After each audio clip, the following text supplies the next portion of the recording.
Whispers from the brighter world.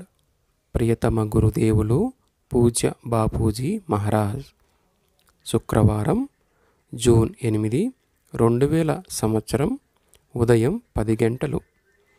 చిన్న పెద్ద నదులన్నింటి గమ్యస్థానం, చివరికి సన్నని కాలువ గమ్యస్థానం కూడా ఒక్కటే. నిశ్శబ్దంగా ఎంతో అందంగా సముద్రంలోకి ప్రవహిస్తూ విలీనమైపోవడం. ఆత్మల విషయంలో కూడా అంతే. ఆత్మలు తన యాత్ర పూర్తి చేసుకున్న తరువాత తమను తాము కృపాసముద్రంలో మునిగిపోయి ప్రేమతో నిండిపోయి నిరంతరం ప్రకంపిస్తూ ఉంటాయి. చిట్ట చివరి గమ్యస్థానం ఆ విధంగా ఉంటుంది. ఈ సుదీర్ఘ ప్రయాణాల తరువాత ఒక్కోసారి వేదనతో కూడిన ఈ యాత్రల తరువాత తప్పక దైవత్వ స్థితికి చేరుకోవలసినదే. కాలంతో పాటుగా ఆత్మ కూడా వేగం పుంజుకుంటుంది.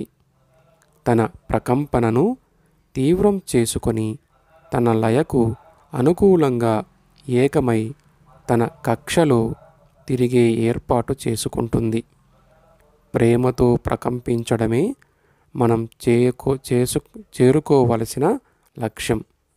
ఈ స్థితి ఇంచుమించు శాశ్వతంగా ఉండేలా చూసుకోవాలి. ఎటువంటి నకారాత్మకమైన ప్రకంపనతోనూ ప్రభావితం కాకుండా ఈ శక్తివంతమైన జ్వాలను దేనికి అందకుండా సంరక్షించుకోవడమే ఇందులోని రహస్యం. మీకు అవసరం అనిపించినప్పుడు సాధనను ఆశ్రయించండి. మీకు అందులో ప్రశాంతతను కనుగొంటారు.